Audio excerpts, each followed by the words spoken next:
Hello and welcome, fellow language nerds. I'm your host, Dr. Mike Mena, bringing to you a read-along podcast based on an article I wrote titled Soft Linguistic Terrorism, 21st Century Re-articulations. This article was published in 2023 and can be found in the peer-reviewed journal named Educational Linguistics. So let me tell you what to expect today. For one, I absolutely love audiobooks that are read by the original author, because sometimes you get to hear the way the author wants their work to be experienced. So, in this podcast, I'll be reading the entire article to you, but I also want to share a couple stories that maybe didn't make it into the final publication because they were too personal, or maybe I thought it was too controversial to say in an academic journal.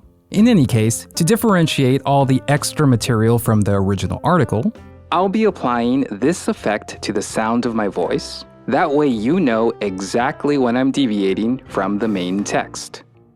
With that said, let's figure out together what it means to describe something as soft linguistic terrorism. Let's begin.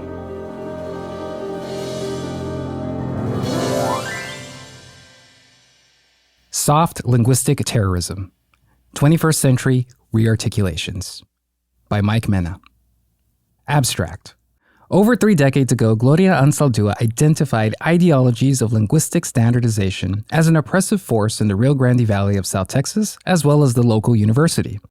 Such ideologies were used to delegitimize Chicanos via linguistic terrorism, or routine forms of psychological and physical punishment meant to enforce idealized white, middle-class monolingual social norms. However, times have changed. To account for more recent conditions, I qualify contemporary manifestations as soft linguistic terrorism, which relies more so on incentivization, that's reward as opposed to punishment, and ideological recruitment, that's enforcement based on the appearance of consent. Nevertheless, such manifestations continue to reproduce the near-identical racializing ideologies Anzaldúa identified decades ago.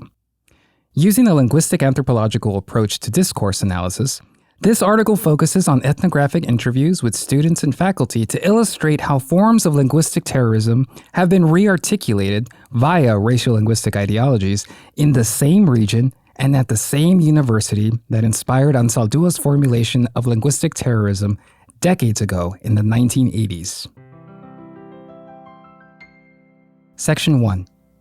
Introduction. At the newly opened, self-proclaimed bilingual University of Texas Rio Grande Valley, or UTRGV, named after its borderlands location, the linguistic register commonly referred to as Standard Spanish was marketed as a potential economic resource constructed as something else and something other than the language spoken in the homes and daily lives of Rio Grande Valley students, who are approximately 90% Mexican and Mexican-American and lifelong residents to the region. In this regional context, Standard Spanish most strongly indexes a linguistic register from anywhere else but the local Mexican home, spoken by anyone else but the local South Texas population. That is, a language from elsewhere with an assumed inherent superiority and economic value. This standardized Spanish was imagined to originate in places geographically elsewhere and referred to by university actors by a variety of names, such as Mexico Spanish, Spain Spanish, International Spanish, or maybe Globalized Spanish. In other cases, university actors positioned Standard Spanish as an abstracted institutional elsewhere with names that included academic, high register, proper, and high-level Spanish, or by one of its Spanish language correlates, such as el español académico or el español bien. Similar across identified registers was how it afforded and enforced a linguistic hierarchical dichotomy between standard versus substandard linguistic practices. The notion of standard and/or academic linguistic registers is not a new phenomenon at this university or in the Rio Grande Valley, but a racializing concept described by Chicana theorist Gloria Anzaldúa. Ansaldúa proposed that the standard versus substandard dichotomy was enforced by moments of linguistic terrorism, which relied on routine forms of psychological and physical punishment, in combination with the direct and indirect glorification of idealized white middle-class monolingual social norms. Ansaldúa developed her theories using her experience attending Pan American College in the 1960s. Pan American College would undergo several name changes, eventually reopening in 2015 as UTRGV, the same university at the center of this article. Perhaps, then, there is no other context more appropriate to illustrate how linguistic terrorism has been re-articulated over time. Footnote number 1. While UTRGV technically opened in 2015, it's more akin to a merging and reopening of two universities that were already in operation in the Rio Grande Valley. Those would be the University of Texas Pan American, or UTPA, and the University of Texas Brownsville, UT Brownsville. UTRGV has undergone several name changes since it originally opened in 1927. In this article, I assert that linguistic terrorism no longer primarily relies on punishment. Instead, I employ the term soft linguistic terrorism, or the enforcement of ratio-linguistic hierarchies that rely on incentivization, that's reward as opposed to punishment, and ideological recruitment, that's enforcement based on the appearance of consent.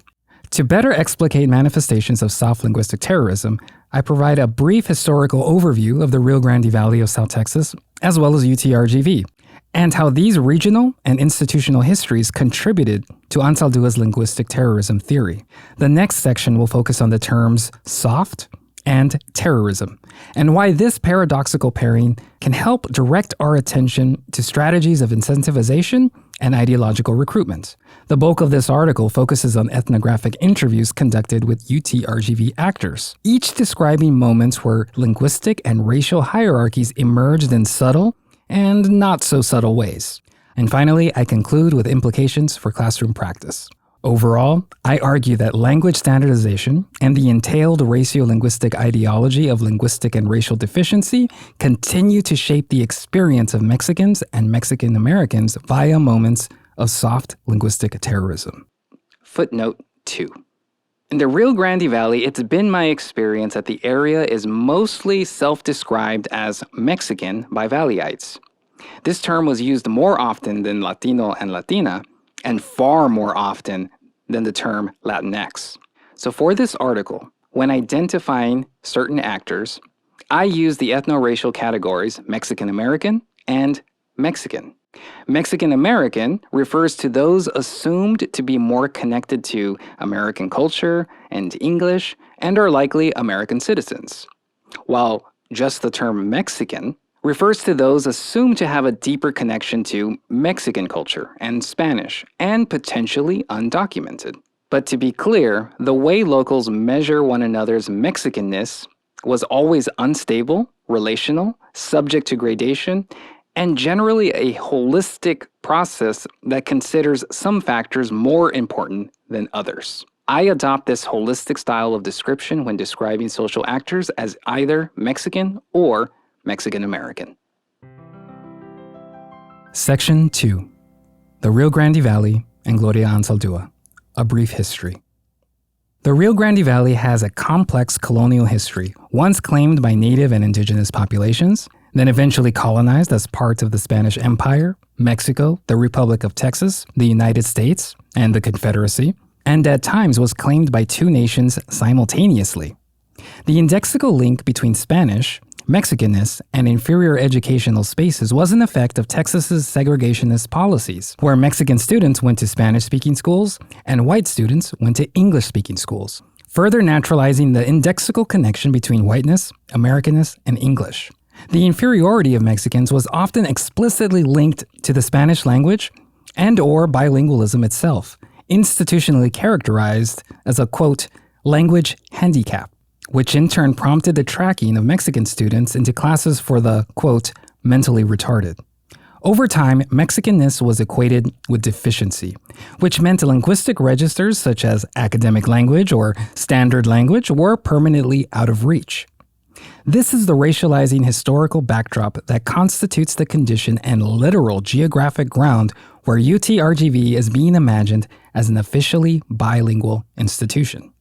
Growing up along the Texas-Mexico border would come to inform Anzaldua's linguistic terrorism theory, where she and thousands of other students would be subjected to something called the speech test and speech classes at Pan American College from the 1950s to the mid-1970s. The speech test was administered on registration day and was designed to track Mexican and Mexican-American students into remedial speech classes to, supposedly, fix a perceived phonologically substandard English.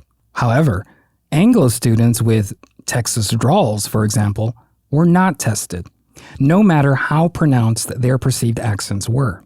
As Anzaldúa explained, a powerful ideological premise that legitimized the treatment of Mexican students was the white supremacist assertion that Mexicans were deficient language users, while white language users were positioned as always already capable of producing imagined normative registers of English as so-called native speakers. Indeed, the speech test was less about spoken accent and more about the targeting and racialization of students perpetuated by legitimated institutional actors who were deemed qualified listening subjects. These speech classes of the Mexican students' curriculum, or the design of a curriculum meant to punish, harm, disadvantage, and hierarchize, constitute an instance of what Robert Phillipson characterized as universities often being employed to intentionally harm colonial subjects on linguistic grounds. In Anzaldúa's account, the speech test constituted a form of explicit linguistic terrorism at Pan American College. Eventually, this same college would be reopened as the University of Texas Rio Grande Valley, but this time officially marketed as a bilingual, biliterate, and bicultural institution. But what has changed since Anzaldúa's tenure, and should it still be called linguistic terrorism? Side note 1. Okay, so for those who have been following my work for a while, you may recognize a similar idea that I've published elsewhere. But in that text, I was calling it a friendlier linguistic terrorism. And I described it as friendly because I was trying to capture the essence of contemporary moments of linguistic terrorism that could be perceived as supposedly helping Mexicans get ahead in life. For example, maybe parents might not be teaching their children Spanish because the parents are scared that the children will face similar forms of racism that they experienced as a child. But ultimately, I thought the word friendly was a little bit too anthropomorphic and focused too much attention, too strongly, on the intentions of individuals. As in, it started to focus on whether or not someone did something with good or bad intentions. When really I was trying to think at an institutional level, where institutions make decisions that harm folks. So then I started thinking of the idea of soft political power, where countries enforce their will not through war and death, but things like propaganda, so that they convince people that something is the way it should be, even if it's a super oppressive or exploitative situation. End of side note. Section 3. Conceptualizing Soft Linguistic Terrorism. 3.1. Theoretical Approach.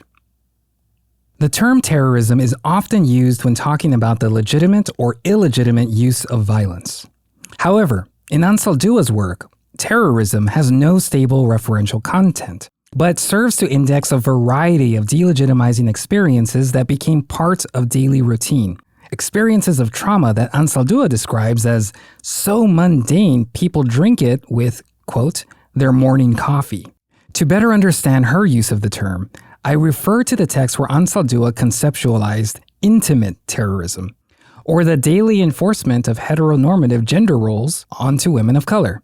Specifically, she identified how Chicano men perceive themselves as protecting Chicanas, positioning women in this in-between reality where women were excluded from her mother culture, or Chicana culture, and were also excluded from what Anzaldúa called the alien culture, meaning white male culture. In this scenario, Anzaldúa described how dominant social actors enforced norms under the threat of punishment. But also from the Chicanos' point of view, the notion of protecting women was framed as caring and benevolence. Similar to intimate terrorism, linguistic terrorism was used to describe the daily minutiae, not spectacular events. For example, at the time, it was quite common for children to be physically hit by public school teachers for speaking Spanish. Routine physical and psychological violence was the form of institutionally legitimized linguistic terrorism used to directly enforce the idealized English-only norms of the American classroom. If such norms were not adopted, punishment ensued. Such events were part of an overall linguistic terrorism made manifest via the daily expectation that Chicanos were expected to accommodate their linguistic practices for white English speakers, what Holliday and Squires call sociolinguistic labor, which takes into consideration the physical, emotional, and psychological effort required to adapt linguistic resources in such a way as to satisfy others. In general, linguistic terrorism included experience that directly or indirectly degraded Mexican and Mexican Americans' linguistic practices. To account for more recent conditions, I qualify contemporary manifestations as soft linguistic terrorism in order to acknowledge how such techniques of racial and linguistic governance have been modified for the 21st century, yet continue to reproduce the near-identical racializing ideologies Anzaldúa identified, that is, the presumed deficiency of Mexicans and Mexican Americans, as well as the production of the standard versus substandard dichotomy. Soft linguistic terrorism works primarily through incentivization based on the promises of reward, as well as ideological recruitment, that is, the enforcement of norms based on the appearance of consent, rather than the explicit degradation of Mexican and Mexican Americans' linguistic practices. Furthermore, in Anzaldúa's account, one can interpret her text as emphasizing more immediate and interpersonal moments between social actors that happen within a single generation. On the other hand, soft linguistic terrorism can account for the ongoing institutional effects that stretch across generations. Next, using my own experience as a Valleyite, I illustrate how older forms of linguistic terrorism might slowly transform or reappear in softer form, precisely because the effects took generations to manifest. A slow linguistic terrorism indeed. 3.2. The multi-generational effects of soft linguistic terrorism. A testimonial. I offer my own experience with forms of linguistic terrorism, both soft and slow, in the form of a testimonial, or a verbal journey of a witness who speaks to reveal the racial, classed, gendered, and nativist injustices they have suffered as means of healing, empowerment, and advocacy for a more humane present and future. My story in this terrorizing system began before I was born. My mother attended public schools in the RGV and was terrorized, that is, physically hit, by white teachers for speaking Spanish, which then had the effect of her raising my sister and I in an English-only household. This means that some 10 to 15 years after my mother's experience with linguistic terrorism in the classroom, one might say she was incentivized to enforce the English language monolingual norms that were enforced onto her in school, both out of fear and as a form of caring and benevolence directed toward her children. After all, to my mother, English would protect us. From here, the ongoing effects must include my own ideological recruitment, first as a student and then again as a local RGV high school teacher. Historically, the glorification of English had the effect of stigmatizing Spanish and Spanish-dominant children in the Valley. As a kid, I remember not wanting to be associated with the Spanish-speaking school kids who were often pulled out of the, quote, regular classes to go to the, quote, special classes. And of course, those special classes were for special children, the local euphemism for the slow, dumb, and/or Mexican kids. Footnote 3. As mentioned above, the phrase Mexican kids is a qualitative description, not a commentary on citizenship status. Mexican kids that were monolingual Spanish speakers were perceived as simply more culturally Mexican than other students who did not speak Spanish. Undoubtedly, there was institutional incentive not to identify with these Spanish-speaking children.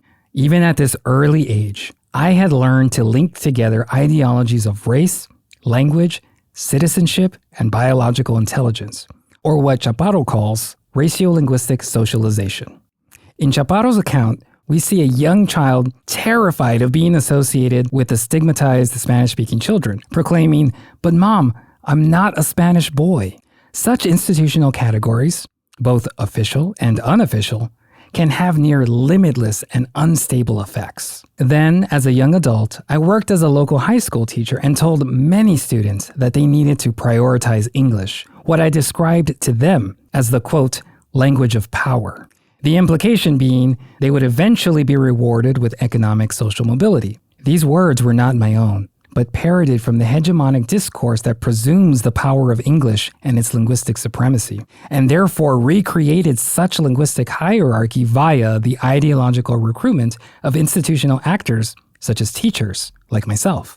I did not emphasize the dominance of English to my students out of cruelty, but out of what I thought was care and benevolence for my Spanish-dominant students. This was very similar to the form of care and ideological recruitment that produced my family's English-speaking household. Unfortunately, even empathy is not immune from matrices of domination. The practical and ideological effects, that is, the subordination of Mexicans, the erasure of Spanish language capabilities, and the production of a standard versus substandard dichotomy, as well as the glorification of white English-speaking norms, were all reproduced across generations. From my mother's original experience, to my family's English-speaking household, and then from me, first as a student, and then again as a high school teacher in the Rio Grande Valley. Meaning, linguistic terrorism can appear soft because its ongoing effects can be slow to reveal themselves. The students I taught as a high school teacher would now all be adults. And I wonder how many of those students I incentivized and ideologically recruited to deprioritize the Spanish language in their own lives via my own complicit forms of soft linguistic terrorism. Side note 2. Okay, so I'm going to jump in right here to clarify an aspect of my research agenda. Because for whatever reason, a lot of folks have accused me of being anti-white people or reverse racist to white people or some variety of that kind of bullshit. What I find weird is that in my heart of hearts, I feel myself speaking to Black and brown folks about the ways that we become complicit in reproducing hierarchies that affect us as a people. That is my focus, trying to understand the things that we do and why we do it. That's why in this article, I detail my own complicity employing techniques of linguistic terrorism, even though I didn't know I was doing it at the time. So I'm more concerned about Latinxes getting our own house in order and critiquing the sexist and racist bullshit in our own Latinx cultures. For example, the notion of machismo and its attached misogynistic ideologies, all of that needs to die, quick, fast, and in a hurry. Besides, no one ever said that we gotta celebrate everything in our own cultures. Because for real, some of that shit, we should let go. So to make a long story short, and probably to let down a whole lot of people, but the fact is, I rarely ever think about supposedly good or bad white people. I just don't effing care about that. I am, of course, concerned about whiteness and white supremacy, but as I show in this section, white supremacy does not require white people to be present. It can work through teachers like me telling high school students that maybe they should just prioritize English, and who cares about Spanish? So oftentimes, I'm most curious about how whiteness works without white people even present. 3.3. The ongoing centrality of linguistic standardization to linguistic terrorism. Ansaldúa positioned the standard versus substandard linguistic dichotomy at the center of her linguistic terrorism theory. Then, like today, linguistic standardization remains central to governing the linguistic practices of Latinxes in the United States. One contemporary local account of linguistic standardization and linguistic terrorism was uncovered by scholar Stephanie Alvarez, a current UTRGV faculty member. Alvarez collected a testimonial from a student who reported the experience of having a UTRGV instructor who took off points from their Spanish exam when they wrote their own surname without an accent. For example, the surname Garcia written without an accent over the I. Alvarez named this accent terrorism, That a Spanish department faculty member could penalize a student for spelling their own name supposedly wrong shows how linguistic terrorism is not exclusively about spoken language, but an overall ideological enforcement of language standardization. It cannot be known what kind of harm such experiences may have inflicted onto the student. Perhaps it was brushed off as an annoyance. Or perhaps the student was left wondering if his entire family didn't understand basic grammar. After all, they spelled their own name wrong. Or perhaps the student was ideologically recruited to adopt the diacritic markings enforced by the instructor as correct. After all, there was an institutional incentive to accept the so-called correctness of this Spanish from elsewhere to neutralize the threat of punishment in the future, or neutralize the chance of more point deductions, or perhaps maybe even receiving a higher grade from that instructor, as if it was a reward. This moment is powerful in the way it reveals a routine aspect of how Latinx students are educated within the ideological tenets of the deficiency perspective, where certain kinds of legitimized linguistic knowledge are positioned as superior to local linguistic knowledge, implying that local linguistic knowledge is wrong or mistaken, or, in the worst case scenarios, positions racialized subjects and their entire families as ignorant. All these possible effects described by Alvarez in the 2010s mirror the terrorizing effects described by Ansaldúa in the 1980s. They merely take softer form. In this particular case, the so-called correct version of the student's last name was based on the diacritic norms of a Spanish located outside of the Rio Grande Valley. That is, a standardized linguistic register from elsewhere which is assumed to be institutionally legitimate, correct, and superior to local spellings. Indeed, standard language surfaced in most, if not all, ethnographic interviews. However, as already mentioned, when research participants spoke of this standard Spanish, it took on many abstracted forms that pointed elsewhere for its origin. For example, Mexico Spanish, or Spain Spanish, International Spanish, or Globalized Spanish. So to better encapsulate this amorphous quality, I move away from the term standard language in favor of the term the language elsewhere. The term elsewhere foregrounds the way standard language signals more than a rigid linguistic object, but often requires actors to invoke entire spatial-temporal realities, or times and places with people, that stretch beyond empirically definable linguistic features. I'll illustrate how standard language, or the language elsewhere, changed origins, changed forms, and changed users depending on the immediate context, which continues to remake standard language into this supposedly real object. Indeed, the reason standard language endures despite theoretical scrutiny was because it became whatever it needed to be in different contexts. Additionally, and despite standard language being characterized as supposedly neutral or objective, its historically efficient use as a weapon of subjugation and exclusion suggests otherwise.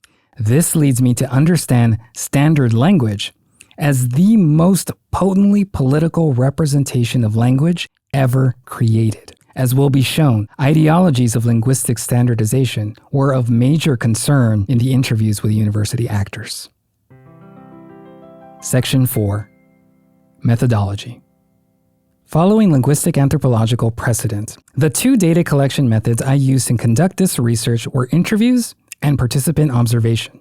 Because this research was conducted during the COVID-19 pandemic, all interviews were done remotely. To uncover evidence of soft linguistic terrorism, I drew from a larger corpus of ethnographic interviews that were conducted between spring 2020 through summer 2021 of the academic calendar. In spring 2021, I participated in 2 creative writing seminars, one graduate and one undergraduate, which was also where I met most of the students I interviewed for this research. In total, I conducted 27 semi-structured interviews with various university actors, including 13 undergraduate students, 4 graduate students, and 10 faculty members, some of whom also served in an administrative capacity. At the beginning of the data collection phase, I attempted to concentrate on linguistic terrorism in the university context. However, interviews often linked university life to the person's general experience with public education in the Rio Grande Valley.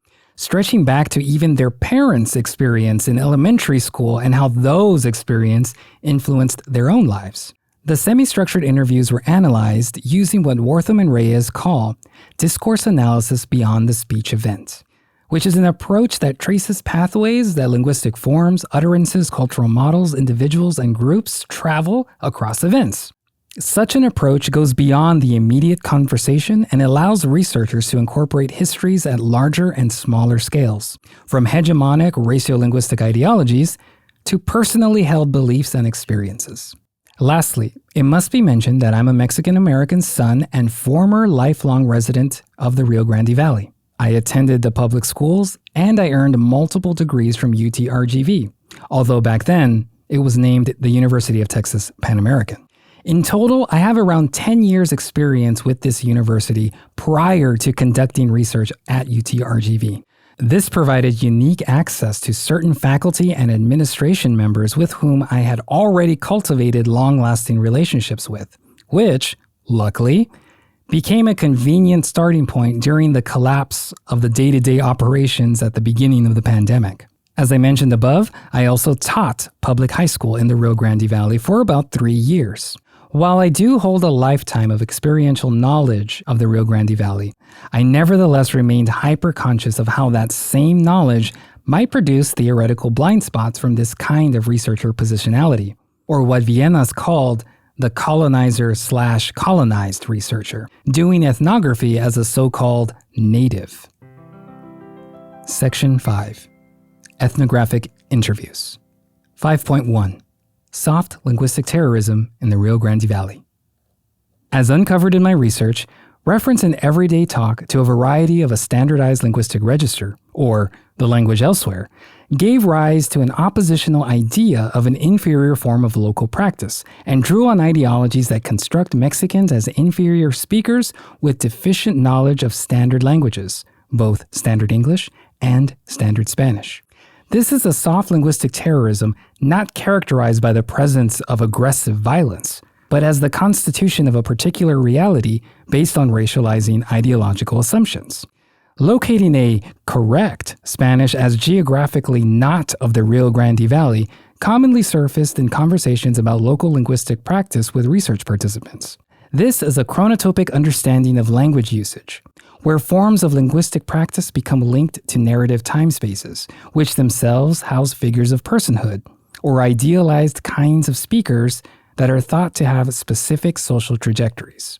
Such chronotopes, particularly those well disseminated into social institutions, produce possibilities, constraints, and likelihoods for social actors imagined to occupy certain positionalities within these narratives. As will be shown, the language elsewhere emerged within a variety of imagined time spaces connected to idealized language users, and that every chronotopic understanding of the language elsewhere emerged differently to explain specific moments was exactly what made each description convincingly real. Indeed, the way nothing was standardized about the concept standard language was exactly the feature that appeared to provide exceptional explanatory power. This section will illustrate how the language elsewhere changes name, form, and origin, yet reproduces a near identical set of racializing effects of linguistic terrorism despite the surface-level differences interviewees might point out. 5.2. A geographic elsewhere. I call it Mexico City Spanish. In this first ethnographic interview, the language elsewhere was linked to a chronotopic geographic space located outside of the RGV, specifically Mexico City. Among the first interviews conducted was with a faculty member named Marcy, whom I have known on a first-name basis for many years from my time as a local musician in the Valley. Footnote 4. All names wrapped in quotes are pseudonyms.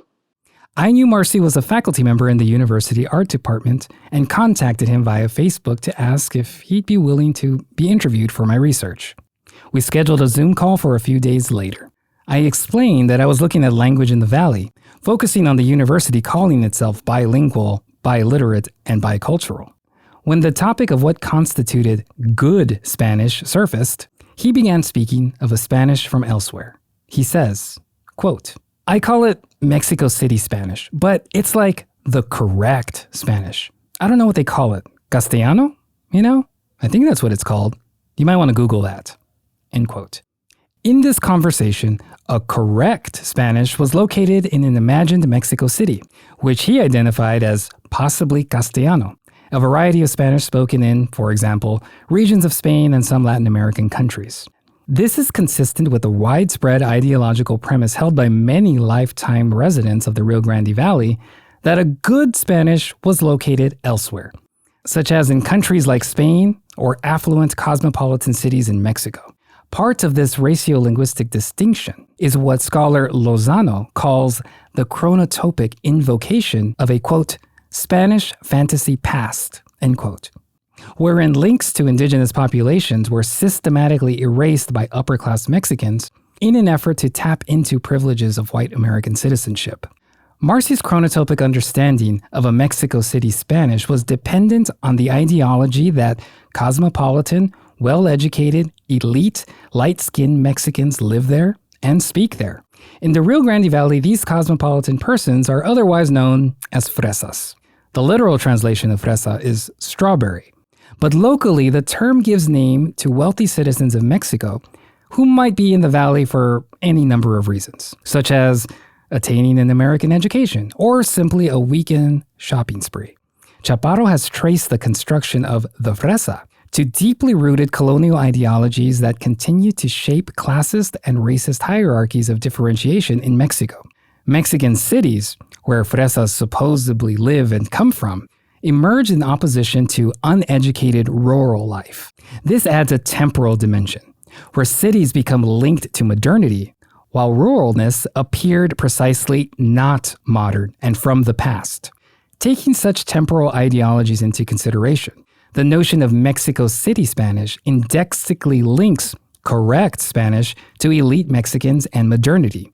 While such elites are typically characterized as having lighter skin, once in the United States, such a phenotypic feature often takes on the guise of race, even if those elite Mexicans do not necessarily identify with American versions of whiteness or American racial hierarchies. While explicitly racializing language was not used by Marcy, the colonial distinction and differentiation between types of speakers and inferior/superior forms of personhood continue to be refigured in new contexts, with new institutional actors ideologically recruited to disseminate the deficiency perspective aimed at local Spanish users. Marcy reads, writes, speaks, grades assignments, and even conducts his coursework in both English and Spanish. Yet he regularly characterized his own Spanish language comprehension as deficient, often claiming that he, quote, didn't understand his students who spoke, quote, perfect Spanish. When he claimed to not understand their perfect Mexico City Spanish, he was taking an anti-racist stance as a teacher advocate for his marginalized transnational students, which he positioned as having perfect Spanish in relation to local Rio Grande Valley Spanish users. However, despite Marcy's noble intentions, his temporary adoption or ideological recruitment of the standard-substandard dichotomy made real the deficient local language user, that is, himself and local Mexican-American students, as well as making real a perfect language elsewhere, spoken by his transnational students. To be clear, just because an imagined geographic origin is attached to any given register of Spanish, this alone does not constitute it as a language elsewhere. For example, in Achugar and Pessoa's article on the language attitudes of a bilingual creative writing group at the University of El Paso, the terms Spanglish, Fronterizo, Border Spanish, and El Paso Spanish were used interchangeably, meaning the register named El Paso Spanish refers to the local variety of a presumed substandard Spanish, not a superior language from elsewhere. Scholar Nero found a hierarchical linguistic dichotomy between Jamaican Standard English and Jamaican Creole. In Jamaica, the register named Jamaican Standard English could be considered the language elsewhere as it is positioned as superior, the language of schools, and differentiated from Jamaican Creole, which was always positioned as the language of social life outside of educational institutions. Nero identified how students that speak Jamaican Creole were disproportionately tracked into low-resourced overcrowded, and underperforming primary schools, which effectively created a cycle of poverty. Taking these effects into account, and if the ends of linguistic terrorism are to reproduce colonial, white supremacist hierarchies, then such institutionalized tracking practices should be considered soft linguistic terrorism in the form of education policy. And to add a transnational element to this story, in Nero's other work, she found what was legitimized as standard language in one country may not achieve the same status in another.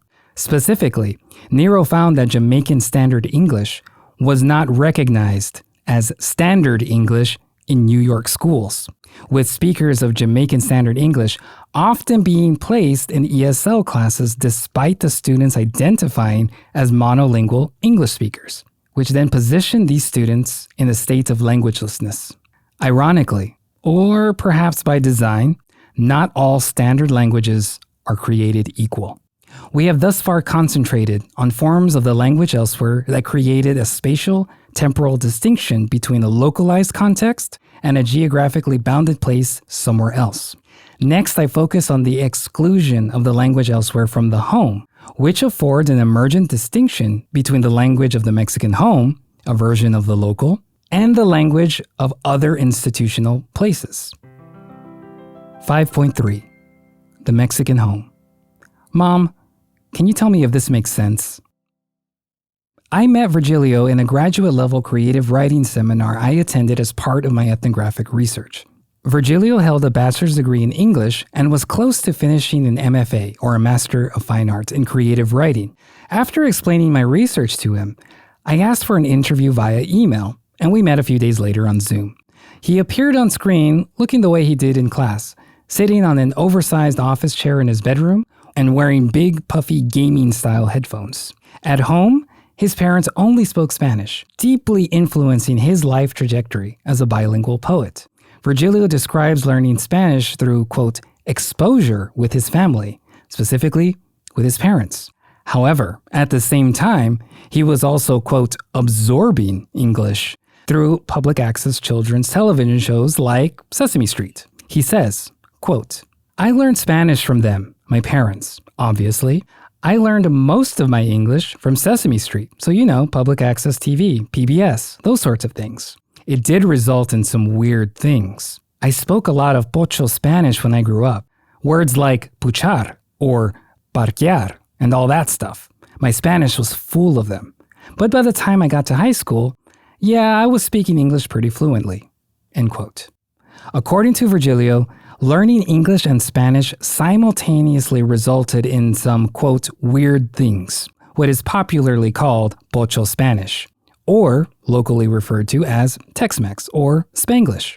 The description Pocho, like other related metapragmatic labels, is meant to imply a perceived mixed up or choppy register of an inferior, impure Spanish. For example, Virgilio identifies one Pocho word that he uses as parquear, which is phonologically adapted from the word park, as in to park a car.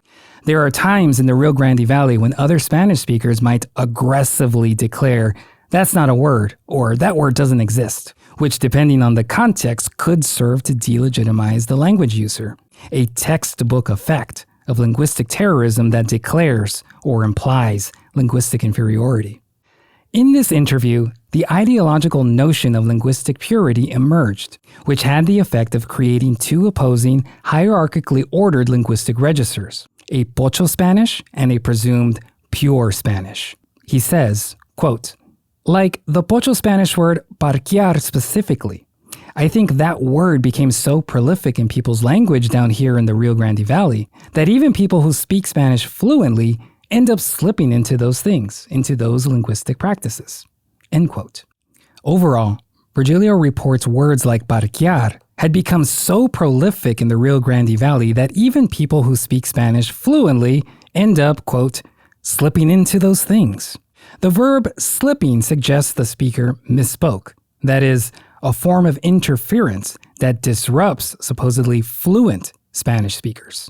Various scholars have noted that the occasional mixing of English and Spanish features has generally been perceived as a linguistic deficiency and also disorderly when emerging from racialized bodies, while white-identified bodies are generally characterized as cosmopolitan or worldly. Virgilio's statement could be considered an ideological recruitment, where a social actor makes real or reinforces the premises of the standard versus substandard ideological distinction. Such common metapragmatic observations contribute to the idea that Rio Grande Valley Spanish was not good or not pure Spanish.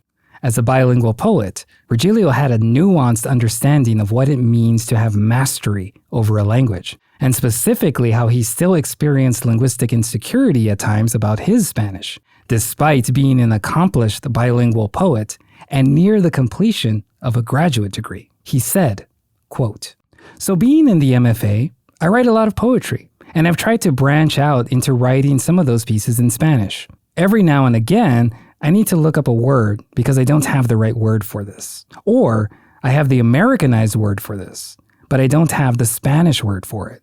So I literally carry my laptop over to my mom in the living room and say, 'This is what I wrote. Tell me if it makes sense.'" But when you get to like a lot of college writing that we deal with, a lot of it's academic, right? Or, quote unquote academic or standard writing. Now suddenly, I have to be worried about grammar and sentence structures, whereas when I'm writing poetry, I can ignore those things. End quote. Here, Virgilio refers to his mother as the ultimate authority in capturing the nuance of Spanish words for poetry, reporting that he would, quote, "literally carry my laptop over to my mom in the living room and say, 'This is what I wrote. Tell me if it makes sense.'" When Virgilio feels that his Spanish lexicon is too Americanized, he must refer to a Mexican elder, a monolingual Spanish speaker, his mother, whose Spanish was imagined to be not Americanized. Because Virgilio positions his mother as speaking a purer form of Spanish that is different from the Spanish of the locals, this could be considered a language from elsewhere, specifically from Mexico. Is this, then, evidence that the language elsewhere can reside in local Mexican homes? Well, this question is a matter of power and perspective, not empirical evidence. Scholars have noted that an efficient way to disqualify linguistic registers from participating in certain institutional practices entails framing such registers as being too politically biased and emotional, or too connected to the interests of ethno-racial groupings, or incapable of behaving as a neutral instrument of communication. As such, Virgilio's mother's Spanish may be legitimate for poetry, but would not qualify as what he described as quote-unquote academic or standard language. So, while Spanish in this Rio Grande Valley Mexican home takes on the highest authority in the realm of creativity and poetry, it remains in an institutionally inferior status as something else and something other than academic language. That is, his mother was participating in language use specifically for the university, literally helping her son complete a graduate degree centered on linguistic mastery. Yet his mother's expertise was rendered invisible. Virgilio further noted that when he worked part-time on campus as an academic writing tutor, he stayed strictly within the realm of quote-unquote academic writing or standard writing. In our conversation, Virgilio hinted at how he believes academic writing does not allow for a full representation of ideas or emotions.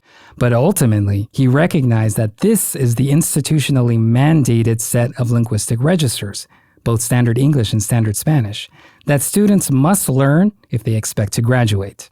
And, unfortunately, Virgilio was clearly aware that the language of the home, of his mother, of the Rio Grande Valley, the language of artists and poets, will always be seen as separate from quote-unquote academic language and locked in an inferior position below the institutionally valued language elsewhere. In other words, Virgilio was ideologically recruited to adopt certain representations of language, for example, pure versus impure, in order to be rewarded later with a graduate degree.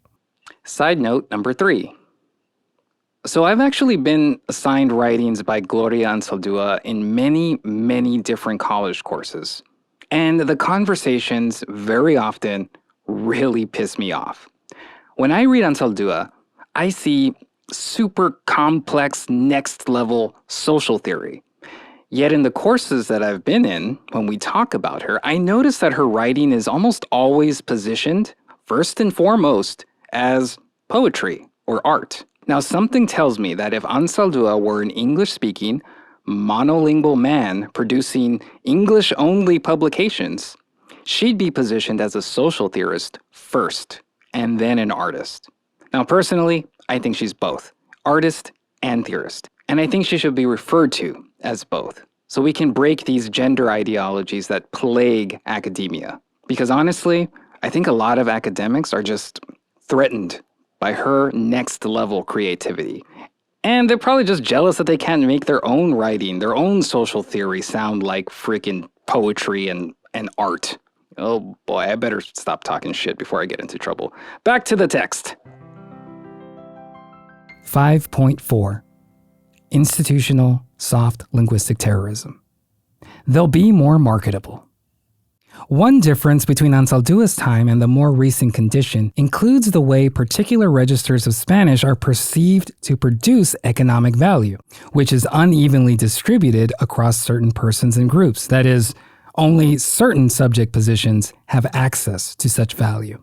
In this way, we can observe the convergence of the language elsewhere, or standard language, with economic value, which then produces a discursive terrain that must be navigated by university administrators.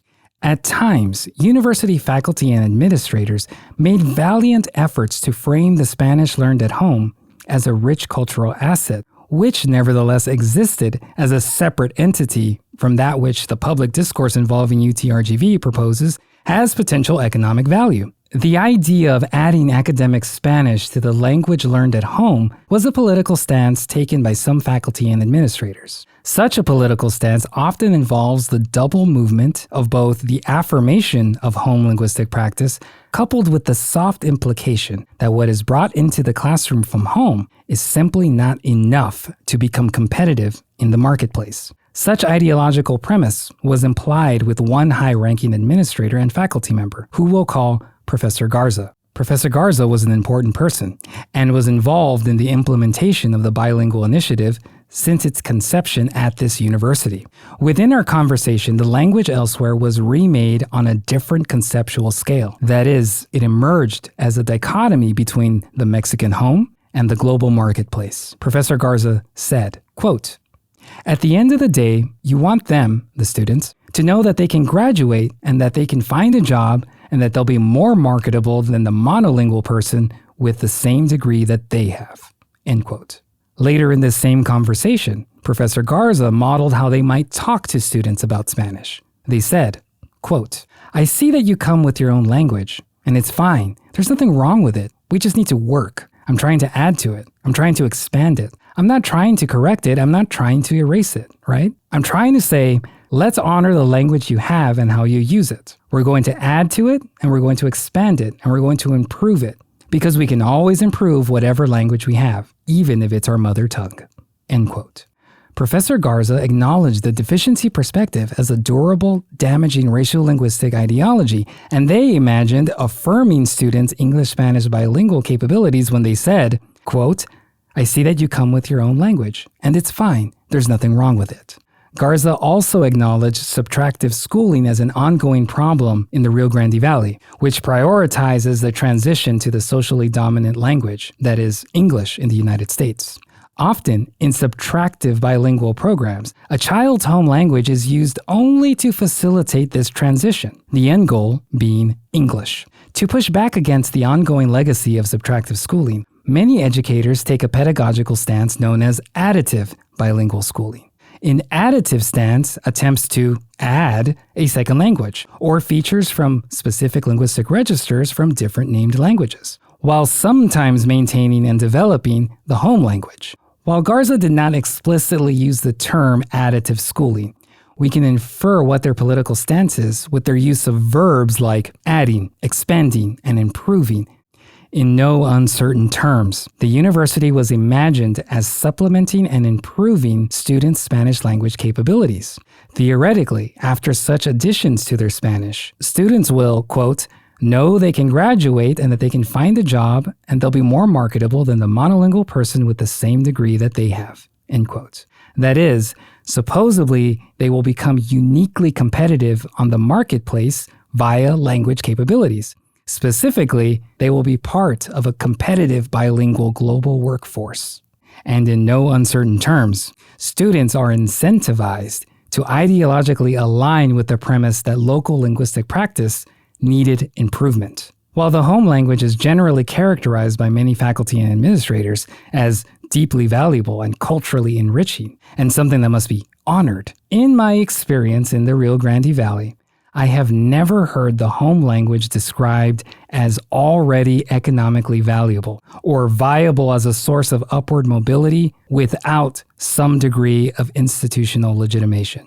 Meaning what was being added was an imagined standard language from elsewhere, eventually to be fully legitimized via university credentials with a seal of biliteracy. Section 6.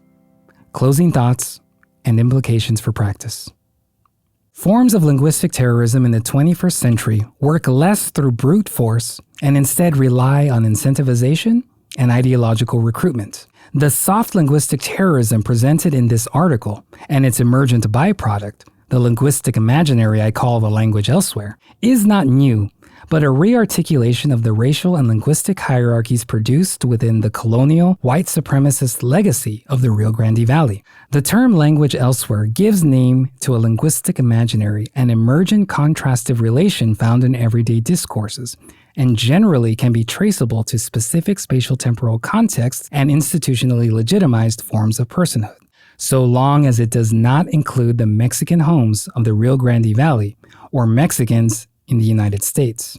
The language elsewhere changes form, changes names, and is an emergent discursive construction treated as real by various university actors, meaning the language elsewhere becomes what it needs to be to reproduce social, racial, and linguistic hierarchies via soft linguistic terrorism. The primary implications for practice, then, centers on the importance of educating faculty and students on the effect of political representations of language and how they are built on racial-linguistic ideologies descendant from both colonial and white supremacist perspectives. Despite more contemporary forms of linguistic terrorism appearing softer, it remains a powerful organizing force in the linguistic governance of not just Latinxes, but all stigmatized substandard linguistic registers, from the avoidance and shame of sounding like a hillbilly in Appalachia, to the stigmatization of Black speakers, to the creation of Quechua language deniers, to the categorization of racialized speakers as languageless, and so on. Challenging such representations of language and their stigmatizing effects will require a deeper critical consciousness of linguistic difference. Furthermore, scholars have noted that a teacher's personal experience with language can directly influence, for example, language policies that are enforced or not in bilingual classrooms. Educators must acknowledge their own complicity with certain forms of linguistic terrorism, while also offering themselves some grace, particularly when considering the highly elusive nature of soft terror grounded in empathy and good intentions. After all, American educators work within the system we have inherited, but did not design. Caution must be exercised when celebrating the inclusion of certain languages, like Standard Spanish, for example, into particular institutional spaces. It matters how it is done and what political representations of language are used and legitimized. As scholar Ruiz keenly observed, quote, "The inclusion of the language of a group has coincided with the exclusion of their voice. And when a people's voice is suppressed, it is not heard. It does not exist." End quote. In other words, claiming to value a people's language while simultaneously devaluing the people who use it might be one of the softest forms of linguistic terrorism to date. You are listening to Soft Linguistic Terrorism, 21st Century Re-articulations, found in the journal named Educational Linguistics. Once again, I'm Mike Mena, and I'll see you around.